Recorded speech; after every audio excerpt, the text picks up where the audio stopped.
नमस्कार, एवजरी 24 न्यूज में आपका स्वागत है। मैं कोमल गुप्ता। आइए देखते हैं शहर से जुड़ी हुई खास खबरें। फिरोजाबाद के थाना टूंडला क्षेत्र के फ्लाईओवर पर सुबह 7 बजे एक गैस टैंकर और एक तेल के टैंकर की भिड़ंत में एक की मौत। तेल का रिसाव होने से जनता ने जमकर लूटा तेल। फिरोजाबाद के थाना टूंडला क्षेत्र के NH2 पर स्थित गांव चंडिका के सड़क किनारे शव मिलने से सनसनी फैल गई। परिजनों ने जताई हत्या की आशंका। फिरोजाबाद पुलिस ने अंतर जनपदीय 3 बाइक चोर पकड़े। 3 चोरों की बाइक भी की है बरामद। नंबर प्लेट बदलकर बेचते थे बाइक। फिरोजाबाद के थाना टूंडला क्षेत्र के कच्चा टूंडला में एक बंद मकान से बेड पर 45 वर्षीय महिला का शव मिला। शव मिलने से क्षेत्र में मची सनसनी। नगर में बड़ी ही धूमधाम से निकाली भगवान परशुराम की शोभा यात्रा। नगर विधायक ने आरती उतारकर किया शोभा यात्रा का शुभारंभ। वहीं SP सिटी राजेश कुमार ने दिखाई शोभा यात्रा को हरी झंडी। फिरोजाबाद अखिल भारतीय विद्यार्थी परिषद के बैनर तले आज सरस्वती शिशु मंदिर में छात्रा व्यक्तित्व विकास शिविर का आयोजन किया गया, जिसमें सैकड़ों छात्राओं ने भाग लिया। करंट लगने से 23 वर्षीय मजदूर की मौत। निर्माणाधीन मार्केट में कर रहा था वेल्डिंग का काम। ठेकेदार हुआ मौके से फरार। परिजनों ने काट जिला अस्पताल में हंगामा। फिरोजाबाद में हुआ शिक्षक सम्मेलन का आयोजन। भाजपा के राष्ट्रीय सह संगठन मंत्री शिव प्रकाश ने की शिरकत। शिक्षकों को किया संबोधित। पुरानी रंजिश के चलते युवक को मारी गोली, गंभीर रूप से घायल। जिला अस्पताल में भर्ती, हालत गंभीर होने से चलते डॉक्टरों ने युवक को किया medical college Agra refer. Firozabad में हुआ शिक्षक सम्मेलन का आयोजन। भाजपा के राष्ट्रीय सह संगठन मंत्री शिव प्रकाश ने की शिरकत। शिक्षकों को किया संबोधित। भाजपा ने 2019 के चुनाव के लिए उत्तर प्रदेश में तैयारी शुरू कर दी है। इसी के चलते आज फिरोजाबाद में भाजपा के संगठन मंत्री ने पार्टी के कार्यकर्ताओं और शिक्षकों के प्रधानमंत्री नरेंद्र मोदी के अंतर्राष्ट्रीय स्तर पर किए गए कामों को बताया और देश की प्रगति में प्रधानमंत्री का बड़ा योगदान की बात कही। वहीं पत्रकारों से बात करते हुए उन्होंने कहा कि मोदी जी की सरकार पहली भारतीयों की सरकार है जो आज़ादी के बाद बनी है। वहीं गोरखपुर और फूलपुर की हार को अनैतिक गठबंधन से हार बताया और सपा बसपा को सांप नेवले का गठबंधन करार दिया और 2019 में फिर जीतेंगे उसकी बात कही। हमारे राम कला जी ने शिक्षक सम्मेलन किया था। ये अच्छा कार्यक्रम हुआ और शिक्षक एक अच्छी प्रेरणा लेकर यहाँ से जाएंगे। लेकिन मुख्य अतिथि का जो उद्बोधन था वो पूरा का पूरा एक पार्टी विशेष को लेकर, उसमें शिक्षक की कोई बात नहीं, कहीं कोई चीज नहीं। राष्ट्र जो है वो शिक्षक की प्रेरणा से चलता है और देश की जितनी भी व्यवस्थाएं है, राजनीतिक हो, सामाजिक हो, शैक्षिक हो, वो राष्ट्र के उत्थान के लिए होती है। और इसलिए राष्ट्र में जो अच्छे काम चल रहे हैं उनकी चर्चा शिक्षक के सामने आनी चाहिए। और इसलिए केंद्र सरकार ने जो बातें राष्ट्र के उत्थान के लिए की हैं उनकी चर्चा उनके सामने की। सरकार की कोई असफलता नहीं है और पवित्र गठबंधन करने का काम चल रहा है। आगे की सीटें हम सब जीतेंगे और फिर से उतनी ही सीटें जीतेंगे। उत्तर प्रदेश में अधिकारियों की जिस प्रकार बेलगाम होते जा रहे हैं, बिजली व्यवस्था फेल होती जा रही, कानून व्यवस्था में पीछे हो रहे हैं, लेकिन आखिर ऐसे कैसे जीते हैं? नहीं, ये आंकड़ा ठीक नहीं है। बिजली पहले से ज़्यादा मिल रही है। अधिकारी को स्वतंत्र रूप से काम करने का अवसर दिया जा रहा है, वो ठीक है। 2019 में सपा और बसपा किस तरह की चुनौती मानते हैं आप? कोई चुनौती नहीं मानते। जिनका कोई आपस का विचार का तालमेल नहीं है, जिनमें कोई समन्वय का आधार नहीं है, वो एकत्रित होकर चल नहीं सकते। ये सांप नेवले का जोड़ है और हम इसको चुनौती मानते नहीं हैं और हम किसी भी दल को चुनौती नहीं मानते। हमारा काम है समाज का जागरण करना, उसी के बल पर हम जीतेंगे। फिरोजाबाद के थाना टूंडला क्षेत्र के फ्लाईओवर पर सुबह 7 बजे एक गैस टैंकर और एक तेल के टैंकर की भिड़ंत में एक की मौत। तेल का रिसाव होने से जनता ने जमकर लूटा तेल। फिरोजाबाद में गैस और तेल टैंकर की आपसी भिड़ंत। फिरोजाबाद के थाना टूंडला क्षेत्र के फ्लाईओवर पर सुबह 7 बजे एक गैस टैंकर और तेल के टैंकर की भिड़ंत में एक की मौत। तेल का रिसाव होने से जनता ने जमकर लूटा तेल। पुलिस ने शव का पंचनामा भरकर शव को पोस्टमार्टम के लिए भेजा है। गैस टैंकर लीक न होने से क्षेत्र में बड़ा हादसा होने से टला। मौके का फायदा उठाते हुए जनता ने सरसों का तेल जमकर लूटा। टूंडला के NH2 ओवरपुल ब्रिज पुल पे आज सुबह जो एक्सीडेंट हुआ है वो क्या मामला है? टूला क्षेत्र के अंतर्गत जो ओवर ब्रिज बना था वहाँ पर आज मॉर्निंग में करीब 4:30 बजे एक जो कंटेनर था उसमें से पीछे से आके जो एक टैंकर जा रहा था जिसमें रिफाइंड तेल भरा हुआ था, उसमें आके पीछे से टक्कर मार दी। उसमें एक आदमी की मौके पर ही मृत्यु हो गई, बाकी इंजर्ड कोई नहीं था। मौके से जो है दोनों गाड़ियाँ जो उनको हटवा दी गई और किसी तरीके का यातायात की समस्या नहीं हुई। उसमें घायल भी है कुछ लोग? नहीं, घायल नहीं, एक थे वो पीछे वाला जो कंटेनर में थे, एक जो ड्राइवर है उसकी मृत्यु हुई है, बाकी कोई घायल नहीं है। मरने वाला लोग की कोई पहचान हुई, कहाँ का है वो? अभी पहचान के लिए हम लोग प्रयास कर रहे हैं, अभी नहीं हुई है। पहचान जैसे होगी उसके घर वालों को हम लोग बता देंगे। बाकी जो रोड जाम हो गया था NH2 वन साइड, उसमें काफ़ी समय लगा।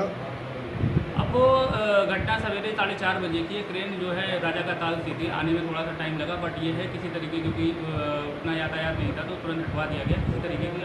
फिरोजाबाद के थाना टूंडला क्षेत्र के NH2 पर स्थित गांव चंडिका के सड़क किनारे शव मिलने से सनसनी फैल गई। परिजनों ने जताई हत्या की आशंका। फिरोजाबाद के थाना टूंडला के गांव सिरौलिया के मधु यादव पुत्र अनोखे लाल निवासी सिरौलिया का टूंडला NH2 टोल चंडिका के पास मिला शव। मृतक फिरोजाबाद की किसी कांच फैक्ट्री में काम करता था। परिजनों का रो रो कर बुरा हाल। परिजनों ने कहा कि हमारी किसी से कोई रंजिश नहीं है। परिजनों ने जताई है हत्या की आशंका। पुलिस ने शव को पोस्टमार्टम के लिए भेज दिया है। मौके पर कानून व्यवस्था बिगड़ने से पहले ही पुलिस ने शव को कब्जे में ले लिया था। थाना क्षेत्र टूंडला के अंतर्गत जाजपुर बम्बे के पास चंडिका गांव के लिए जो रास्ता जाता है वहां पर एक डेड बॉडी मिली है। एक आदमी की डेड बॉडी मिली है, लगभग 35 वर्ष उम्र है। बाद में उसका हम लोगों ने पहचान कराई तो बाद में पता चला कि ये सिरौलिया गांव का रहने वाला था। बॉडी को PM कराने के लिए भेज दिया गया है। अभी फिलहाल कोई तहरीर नहीं मिली है, जैसे आगे तहरीर देंगे उसके अकॉर्डिंग हम लोग कार्रवाई करेंगे। बॉडी को देखते हुए क्या लग रहा है? पोस्टमार्टम हो जाने दीजिए, तभी एग्जैक्ट क्लियर होगा। अभी फिलहाल कुछ भी कहना थोड़ा सा मुश्किल है। PM आएगा उसके आधार पर ही क्लियर होगा क्या है। उनके घर वालों से आपने पूछताछ की? घर वालों से पूछताछ हुई। प्रथम दृष्टया उन लोगों ने किसी भी प्रकार की रंजिश होने से इनकार किया है। बाकी जो भी आएगा। फिरोजाबाद पुलिस ने अंतर जनपदीय 3 बाइक चोर पकड़े। 3 चोरों की बाइक भी की है बरामद। नंबर प्लेट बदलकर बेचते थे बाइक। फिरोजाबाद की थाना दक्षिण पुलिस को मिली बड़ी कामयाबी। थाना दक्षिण पुलिस ने 3 बाइक चोर पकड़े। पकड़े गए चोरों से 3 मोटरसाइकिल भी बरामद की है। मोटरसाइकिल की नंबर प्लेट बदलकर अन्य जिलों में बेचते थे चोरी की बाइक। पकड़े गए चोरों में से एक चोर का रहा है आपराधिक इतिहास। वहीं आरोपियों के तार आसपास के जिलों से जुड़े हैं। वहीं गैंग के 3 सदस्य फरार हैं, जिनकी तलाश की जा रही है। उन आरोपियों को भी जल्द गिरफ्तार कर जेल भेजा जाएगा। यह जानकारी CO city doctor Arun Kumar ने प्रेस वार्ता के दौरान दी। ऑटो थेफ्ट की जो घटनाएं हो रही थी उसके संबंध में टीम गठित करके कार्रवाई करने के निर्देश दिए गए थे, जिसमें थाना दक्षिण को आज सफलता प्राप्त हुई है और 3 चोरों का गिरोह जो है एक पकड़ा गया है, जिनके पास से 3 मोटरसाइकिलें बरामद हुई हैं चोरी की। और जो उनका मोडस ऑपरेंडी ये था कि ये विभिन्न जनपदों से चोरी करते हैं और उसमें नंबर प्लेट चेंज करके और ये गाड़ियों को चलाते हैं। इसमें 3 अभियुक्त विजय वर्मा, राहुल वर्मा और जितेंद्र गिरफ्तार हुए हैं और इनके पोजीशन से 3 गाड़ियां बरामद हुई हैं। इस गैंग में 3 सदस्य और हैं जो गाड़ी चोरी करने का काम करते हैं, वो फरार हैं। जल्द से जल्द उनको गिरफ्तार करके कार्रवाई की जाएगी और इस गिरोह के तार आगरा, मथुरा और फिरोजाबाद और आसपास के जनपदों से जुड़े हुए हैं। फिरोजाबाद के थाना टूंडला क्षेत्र के कच्चा टूंडला में एक बंद मकान से बेड पर 45 वर्षीय महिला का शव मिला। शव मिलने से क्षेत्र में मची सनसनी। फिरोजाबाद के थाना टूंडला क्षेत्र के कच्चा टूंडला में बेड पर मिली एक 45 वर्षीय महिला की लाश। घर में अकेली थी महिला। पुलिस मौके पर पहुंची। पुलिस ने शव को पोस्टमार्टम के लिए अस्पताल भेजा। पोस्टमार्टम के बाद हो सकेगी स्थिति साफ। पुलिस ने मृतका के बेटे और उसकी बेटी को सूचना दी। मौके पर पुलिस को फूला हुआ मिला है शव। फिलहाल पुलिस इसे हत्या से जोड़कर देख रही है। के अंतर्गत कच्चा टूंडला कस्बे में RPF बैरक के पीछे घर में एक जो महिला की बॉडी मिली है। प्रथम दृष्टया आसपास के लोगों से पूछने से और इनके जो रिलेटिव्स आ गए उनसे पूछने से पता चला कि काफ़ी अरसे से बीमार थी। तो प्रथम दृष्टया तो बीमारी के कारण मृत्यु होना पाया जा रहा है, बट सही कारण जानने के लिए हम लोग उसका पोस्टमार्टम करा रहे हैं। आगे जैसा भी होगा उसके अकॉर्डिंग कार्रवाई की जाएगी। करीब कितने दिन पुरानी डेड बॉडी लग रही है? अब देखने से तो अप्रॉक्सीमेट 2 दिन की लग रही है, बाकी PM में एग्जैक्ट आ जाएगा कितने दिन का है। क्या कुछ ऐसा लग रहा है कि मर्डर है या कुछ? नहीं, अभी नहीं कह सकते हैं। अभी प्रथम दृष्टया बीमारी से लग रही है, बाकी पीएम में एग्जैक्ट क्लियर हो जाएगा क्या कारण है मृत्यु का। करंट लगने से 23 वर्षीय मजदूर की मौत। निर्माणाधीन मार्केट में कर रहा था वेल्डिंग का काम, ठेकेदार हुआ मौके से फरार। परिजनों ने काट जिला अस्पताल में हंगामा। वहीं सड़क हादसे में 18 वर्षीय बाइक सवार की मौत। पुलिस मौके पर दोनों शवों को कब्जे में लेकर शव विच्छेदन गृह में रखवाया गया और मामले की जांच में जुटी। मामला थाना दक्षिण के सन टॉकीज के पास बन रही फ्रंट क्लास में बन रही नई निर्माणाधीन मार्केट का है, जहां वेल्डिंग का काम कर रहे राजवीर नाम के मजदूर को अचानक करंट लग गया। वहीं युवक को करंट लगता देख आसपास के लोग आनन फानन में जिला अस्पताल लेकर पहुंचे, जहां डॉक्टर ने राजवीर को मृत घोषित कर दिया। वहीं मजदूर की मौत की खबर सुन काम कर रहे ठेकेदार भी मौके से फरार हो गया। वहीं सूचना पर पहुंचे जिला अस्पताल में अपने भाई की मौत की खबर सुनकर अस्पताल पहुंचे परिजनों ने जमकर हंगामा काटा। वहीं हादसे की सूचना पर पहुंची दक्षिण पुलिस ने मामले की जांच शुरू कर दी है। वहीं शव को पोस्टमार्टम के लिए शव विच्छेदन गृह में रखवा दिया गया है। घटना की जानकारी पर जिला अस्पताल पहुंचे बीजेपी के महानगर अध्यक्ष कन्हैयालाल गुप्ता ने परिजनों की मुलाकात की और परिजनों को आश्वासन दिया कि ऐसे लापरवाह लोगों पर सख्त से सख्त कार्यवाही कराई जाएगी। हमारे गांव के ही हैं, भाई हैं हमारे, ये मजदूरी करने आते थे। फ्रंट क्लास वहाँ पुराना कारखाना था, पुराने कारखाने में नई मार्केट बन रही है, वहाँ पे ये रेलिंग का काम करते हैं, स्टील का ग्राइंडर वेल्डिंग का। वहाँ पे इनके भाई के पास फोन गया था कि तुम्हारा भाई खत्म हो गया है, और यहाँ पर आकर के देखा तो भाई खत्म हो चुका। ये बताया था कि ट्रामा सेंटर में भर्ती है, यहाँ पे देखा तो भाई खत्म हो चुका था। डॉक्टर साहब ने बताया इसके साथ 2 घंटे से यहाँ पे कोई नहीं है। किस चीज से खत्म हुआ ये पता चल पाया? ये हमें तो उसके शरीर पर कोई निशान नहीं दिखा है, ये तो कल ही पता लगेगा। कर्मचारी जो अपने दैनिक मजदूरी के लिए काम पे आता है और उसके साथ कोई इंसिडेंट हादसा हो जाता है, ये इस तरीके की घटना पूर्व में भी कई संज्ञान में आई है। अब ये संयोग है या ईश्वर की और भाग्य की विडंबना के परिवार के साथ ये वज्राघात हुआ। नई उम्र का बच्चा जो अपनी मेहनत मजदूरी कर अपने जीवन यापन कर रहा था, वो आज एक हादसे का शिकार हुआ। मैं इस हादसे पर क्षोभ व्यक्त करता हूँ। भारतीय जनता पार्टी इस दुख की घड़ी में परिवार के साथ है और जो भी मदद शासन और स्तर पर, सत्ता के स्तर पर इस परिवार को दिलाने की बात है, हम उसमें पूरी मदद करेंगे, पूरा सहयोग करेंगे और परिवार के साथ इस दुख की घड़ी में हम खड़े हुए हैं। जो भी यथासंभव मदद की बात है, शासनिक और प्रशासनिक, उसमें कतई हम पीछे नहीं है, न पीछे रहने वाले। वहीं मृतक के परिजनों को आर्थिक सहायता प्रदान की जाएगी। तो बता दें, यह फिरोजाबाद में कोई पहला मामला नहीं है। इससे भी पहले हो चुके हैं मजदूर मौत का शिकार। कोई भी निर्माणाधीन मार्केटों में नहीं होता है मानकों के अनुरूप। कार्य विकास प्राधिकरण का नहीं है इस ओर कोई भी ध्यान। अब देखने वाली बात यह होगी कि आखिर जिला प्रशासन इस ओर कब ध्यान देगा। वहीं दूसरा मामला थाना दक्षिण क्षेत्र के नगला पचिया रोड के राम सिंह के भट्टे के पास का है, जहां 18 वर्षीय विवेक अपनी बाइक से अपने घर हिमायूपुर लौट रहा था। तभी रास्ते में विवेक की बाइक दूसरी बाइक से टकरा गई, जिससे युवक की मौके पर ही दर्दनाक मौत हो गई। वहीं परिजनों द्वारा अस्पताल में लाया गया, जहां डॉक्टरों ने विवेक को मृत घोषित कर दिया। शव को पोस्टमार्टम हेतु शव विच्छेदन गृह में भिजवा दिया गया है। वहीं दोनों ही मौके पर पहुंची पुलिस ने हादसे की जाँच शुरू कर दी है। मैं भी हिमायूपुर का निवासी हूँ मूलतः, तो मुझे एक्सीडेंट की सूचना मिली तो मैं देखने आया। क्या नाम है उस लड़के का? लड़के का नाम विवेक है।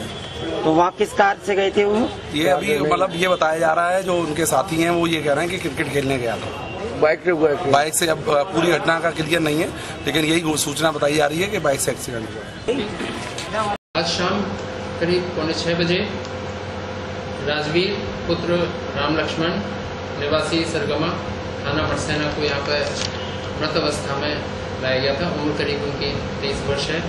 परिजनों ने बताया था कि वो कहीं फैक्ट्री में या कहीं वेल्डिंग का काम कर रहे थे, जिसके कारण उन्हें नंगेता से छूने से मौत हुई है। शव को पोस्टमार्टम गृह में रखवा दिया गया है। जब उसका पोस्टमार्टम होगा तभी मृत्यु का असली कारण मालूम पड़ सकेगा। दूसरा एक शव विवेक पुत्र विजेंद्र निवासी गौतम नगर चौराहा हिमायूपुर का यहाँ पर लाया गया था अभी करीबन 7 बजे का। परिजनों ने बताया कि उसका एक्सीडेंट हुआ था रोड पे और यहाँ तक लाते लाते उसके रास्ते में या मौके पर ही मृत्यु हो चुकी थी। उसके शव को भी पोस्टमार्टम हाउस में रखवा दिया गया है। पोस्टमार्टम के बाद ही बाकी चीज़ें। पुरानी रंजिश के चलते युवक को मारी गोली, गंभीर रूप से घायल, जिला अस्पताल में भर्ती, हालत गंभीर होने से चलते डॉक्टरों ने युवक को किया मेडिकल कॉलेज आगरा रेफर। वहीं पुलिस मामले की जांच में जुटी। मामला थाना शुगाबाद के गांव मोहिनीपुर का है, जहां रात्रि के लगभग 8 बजे सतीश अपने घर मोहिनीपुर से रोड की तरफ टहलने आया था। तभी वहां 2 बाइक सवारों ने उस पर गोली चला दी और मौके से फरार हो गए। गोली की आवाज़ सुनकर आसपास के लोगों में हड़कंप मच गया। वहीं मौके पर पहुंचे परिजनों ने घायल अवस्था में सतीश को पड़ा देख आनन फानन में अस्पताल में भर्ती कराया। वहीं मौके पर पहुंची पुलिस ने घटनास्थल का निरीक्षण कर मामले की जांच शुरू कर दी है। ये हमें अपनी गाड़ी के पास खड़े थे, कंटेनर के पास। कहाँ पर? मोनीपुरा पे। किसने ये गोली मारी है ये पता है आपको? क्या नाम है इसका? नाम भूल गया। सिमरा और महादेव। ये कौन है और क्या रंजिश है इनकी? पुरानी रंजिश है। ये कहाँ के रहने वाले हैं? ये मोनीपुरा के। तो ये गोली कहाँ मारी है इन्होंने? गोली मैन रोड, गांव वाले मैन रोड पे। कितने बजे की घटना है ये? है 8 बजे की। हमारे पास में रात्रि 10:20 पर सरकारी ट्रॉमा सेंटर में सतीश नाम के आए थे, जिनको के पेट में गोली लगी हुई थी। गोली पेट के निचले हिस्से में मारी है और एंट्री उसके सामने से हुई है और वो गोली निकली है बाईं ओर से, पीछे की तरफ से। तो उसको हमने आवश्यक जो भी वो थी दवाइयाँ वो हमने दी हैं, उसको ट्रीटमेंट पूरा देके। अब चूँकि गोली अंदर से पूरी गई है तो इसलिए उसको हमने आगे के इलाज के लिए आगरा एसएल मेडिकल कॉलेज के लिए रेफर किया। कैसी स्थिति बनी हुई है पेशेंट की? जी हाँ, पेशेंट की कंडीशन फिलहाल स्टेबल है, लेकिन ऐसे केस में स्थिति धीमे धीमे डाउन जो होती आती है। तो हमारा यही होता है प्रयास, समय से व्यक्ति सही जगह पर वहाँ पहुँच के और उसका पूरा इलाज मिल जाए जिससे वो ठीक हो सके। वहीं अगर सतीश के साले की माने तो उसका साफ कहना है कि मैं और मेरे जीजा सतीश रोड पर अपनी गाड़ी के पास खड़े थे, तभी पास के रहने वाले सिमरा और महादेव आए और सीधे गोली मार दी, जिनसे हम लोगों की पुरानी रंजिश चली आ रही है। वहीं डॉक्टर नवीन जैन का कहना है कि गोली पेट से लगती हुई पिछली तरफ पार कर निकल गई है। प्राथमिक उपचार कर दिया गया है। हालत गंभीर होने के चलते आगरा रेफर किया जा रहा है, जहां उसकी हालत गंभीर बनी हुई है। फिरोजाबाद में शनिवार शाम को आंधी का कहर देखने को मिला, जिसमें 4 लोगों की दर्दनाक मौत हो गई थी। आज मृतकों के परिवार को मुआवजा देने पहुंचे कैबिनेट मंत्री एसपी सिंह बघेल, जिन्होंने मृतकों के परिवार को 4 के चेक दिए। दरअसल शनिवार की शाम चनौरा के रहने वाले गुप्तन पर कुदरत का कहर पहाड़ बनकर टूट गया। जिस समय परिवार अपनी भविष्य की खुशियों का आशियाना बनाने की तैयारी कर रहा था, घर के दीवारों पर लेंटर डालने का काम चल रहा था, तभी अचानक एक तेज आंधी ने अपना कहर भर पाया और शोभरन के परिवार की खुशियों को जमींदोज कर दिया। इस हादसे में उनकी पत्नी सोनकली और 10 वर्षीय बच्ची नंदिनी की मौत हो गई, जबकि इन्हीं लोगों के साथ काम कर रहे 2 मिस्त्री विनोद और महावीर की भी मौके पर मौत हो गई थी। अब यूपी के कैबिनेट मंत्री एसपी सिंह बघेल आज इस घटना में मारे गए लोगों के परिजनों से मिलने पहुंचे और 4-4 लाख का चेक उन्हें मुआवजा बतौर मुख्यमंत्री राहत कोष से दिया। वहीं पीड़ित परिवार के लोगों को ढांढस भी बंधाया। गौरतलब है एसपी सिंह बघेल का यह विधानसभा क्षेत्र भी है। सर जाल पड़ रहा था उसके ऊपर, हम भी ऊपर थे, मिस्त्री ऊपर थे और हमारे दोनों मैडम थी, हमारी बच्ची भी थी। हम ऊपर से बोल के आए थे कि नीचे आप सब जने उतर आओ, आंधी आ रही है। हम नीचे उतर के आ गए, एक गेट लगा दिया हमने कहीं वो ना जाली फाली ना ऊपर से सटंग ना गिर जाए। बस उसके बाद में सर हम दूसरे गेट पे खड़े हुए हैं तो एक लड़का बोला हमारे से आपका जाल गिर गया। हम जाके साथ देखे जाल गिरे तो हमारे दोनों, एक बच्ची हमारी मैडम, दोनों बाह में फंसे हुए जाल में। हमने अकेले ही ताकत से, एक लड़का था तो नहीं जाल उठा पर हमने जबरदस्ती हल्का जाल उठा लिया ऊपर खड़क के। हमारी मैडम के ऊपर कहीं सरियाना गिर पड़े में जिंदा हो सकती है। सर देखा तो मैं अपने जाल उठा, मैंने अपनी बच्ची को लेके भाग गया हॉस्पिटल। ये सब लोग अपना, हमारी मैडम को ये सब 15-20 आदमी थे सर। कितने लोगों को जान से हाथ धोना पड़ा इस पूरे? 4 आदमी थे सर, 3 आदमी और एक बच्ची।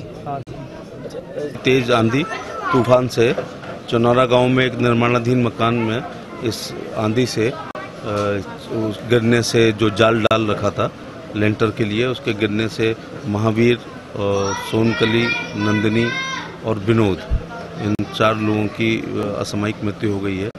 इसलिए आज जिला प्रशासन के द्वारा माननीय मुख्यमंत्री जी के निर्देश पर 4-4 लाख रुपए प्रत्येक मृतक आश्रित को ये मुआवजा राशि देने का काम किया है। यद्यपि मौत का कोई मुआवजा नहीं होता है और व्यक्ति भी नहीं लौटाया जा सकता है, लेकिन इस पैसे का थोड़ा सा मनी मैनेजमेंट ठीक से कर लें तो परिवार का गुजारा हो सकता है। पूरे जिले को इस बात का दुख है इस आंधी तूफान में, लेकिन थोड़ी हम आपके चैनल के माध्यम से कहना भी चाहेंगे, हर चौथे 5वें दिन आंधी आ रही है, थोड़ी सी सावधानी भी हम लोग अगर बरतें हैं तो इन दुर्घटनाओं को थोड़ा सा रोका जा सकता है। हालांकि माननीय मुख्यमंत्री जी के दिशा निर्देशों के क्रम में जहां भी आपदा आई है, ये निर्देश प्राप्त हुए हैं कि जल्द से जल्द धनराशि जो भी पीड़ित परिवार है उन तक पहुंचाई जाए और जो भी माननीय मंत्री हैं वहां पर कैबिनेट मंत्री या प्रभारी मंत्री के माध्यम से, उनके कर कमलों के माध्यम से ये धनराशि जो पीड़ित परिवार है उसको दी जाए। तो जनपद फिरोजाबाद में भी शनिवार को एक आंधी तूफान में जो मृत्यु हुई थी उसमें 4 लोग मौत हो गई थी उनकी, और उसी क्रम में एक राहत वितरण किया गया है। धनराशि 4 लाख रुपीस की धनराशि का वितरण किया गया है। 4 लोगों को दी गई है, 4 लाख ईच। फिरोजाबाद अखिल भारतीय विद्यार्थी परिषद के बैनर तले आज सरस्वती शिशु मंदिर में छात्रा व्यक्तित्व विकास शिविर का आयोजन किया गया, जिसमें सैकड़ों छात्राओं ने भाग लिया। अखिल भारतीय विद्यार्थी परिषद के बैनर तले आज सरस्वती शिशु मंदिर में छात्रा व्यक्तित्व विकास शिविर का आयोजन, जिसमें आज छात्राओं को मेहंदी, डांसिंग और सिंगिंग का प्रतिभाग छात्राओं द्वारा किया गया। वहीं शिविर में सैकड़ों छात्राओं ने भाग लिया। अखिल भारतीय विद्यार्थी परिषद की पूर्व प्रदेश प्रमुख एवं आगरा यूनिवर्सिटी की प्रोफेसर मौजूद रहीं।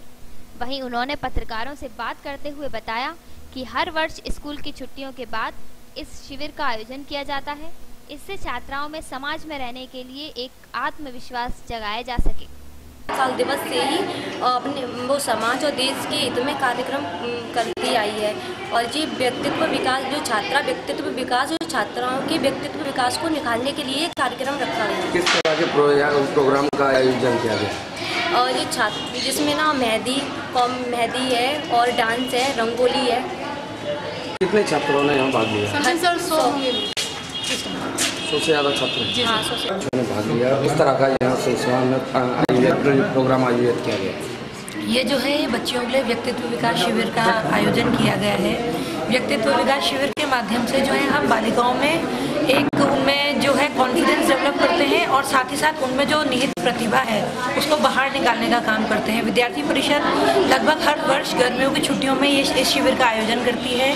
यहाँ लगभग 100 छात्राओं ने इस शिविर में प्रतिभाग किया है। इसमें इनको डांस है, ब्यूटिशियन है, मेहंदी है, संगीत गायन है। इसके साथ साथ इनको योगा और मेडिटेशन की शिक्षा भी दी जा रही है, जिससे कि अपने आप को एकाग्र करके अनुशासित रहते हुए किस तरह से समाज में अपना योगदान दे सकें, साथ ही साथ अपने आप को आत्मनिर्भर बना सकें। इसके लिए इस व्यक्तित्व विकास शिविर का आयोजन किया गया। नगर में बड़ी ही धूमधाम से निकाली भगवान परशुराम की शोभा यात्रा। नगर विधायक ने आरती उतारकर किया शोभा यात्रा का शुभारंभ। वहीं एसपी सिटी राजेश कुमार ने दिखाई शोभा यात्रा को हरी झंडी। हर वर्ष की भांति इस वर्ष भी ब्राह्मण समाज के लोगों ने नगर में बड़ी ही धूमधाम से निकाली शोभा यात्रा। वहीं शोभा यात्रा में नगर विधायक मनीष अशीजा, महापौर नूतन राठौर के साथ साथ एसपी सिटी राजेश कुमार भी मौजूद रहे। साथ ही शोभा यात्रा में 1 दर्जन से अधिक झांकियां बनी रही आकर्षण का केंद्र। शोभा यात्रा में भारी संख्या में उमड़ा ब्राह्मण समाज का जन सैलाब। शोभा यात्रा में नगर विधायक मनीष असीजा ने भगवान परशुराम की आरती उतारकर शोभा यात्रा का शुभारंभ किया। वहीं एसपी सिटी राजेश कुमार ने शोभा यात्रा को हरी झंडी दिखाकर रवाना किया। शोभा यात्रा रसूलपुर से शुरू होकर सेंट्रल चौराहा, डाक गाने होते हुए रामलीला ग्राउंड में जाकर संपन्न हुई। के अवतार पूरे हिंदू समाज के इष्ट भगवान परशुराम जी की जन्म जयंती शोभा यात्रा के इस अवसर पर मैं आपके चैनल के माध्यम से पूरे अपने नगर और जनपद की जनता को बहुत बहुत हार्दिक शुभकामनाएं, बधाइयां देना चाहता हूं। भगवान परशुराम जी एक ऐसा आदर्श, एक अपने अवतार के रूप में एक ऐसा आदर्श हम सबके समाज के सामने प्रस्तुत करके गए कि जिन्होंने अन्याय और अत्याचार के लिए शस्त्र को उठाया और आतताई अत्याचारी का संहार किया, कमजोर की रक्षा करी, लेकिन राज सत्ता से दूर रहे, पृथ्वी से अत्याचार को निपटा खत्म करके समाप्त करके वह अनंत तपस्या में लीन हुए। और आज भी वो जो हमारे धर्म की श्रुति है उसमें भगवान परशुराम जी अजर और अमर हैं। कहाँ से कहाँ तक निकाली जाएगी? बहुत पुख्ता इंतजाम किया गया है। परशुराम महर्षि परशुराम जी की जयंती का ये शोभा यात्रा निकल रही है। ये पुराने रसूलपुर से निकल करके सेंट्रल चौराहा, बर्फ खाना, डाक खाने होते हुए रामलीला ग्राउंड पे समाप्त होगी। इसमें पीएससी भी लगी हुई है, गैजेटेड अफसर लगे हुए हैं और ढेर सारे थानाध्यक्ष और पुलिस फोर्स लगी हुई है, महिला कांस्टेबल। मुझे दीजिए इजाजत, अगले बुलेटिन में फिर होगी मुलाकात। तब तक देखते रहिए ताजा खबरें SZD24 न्यूज।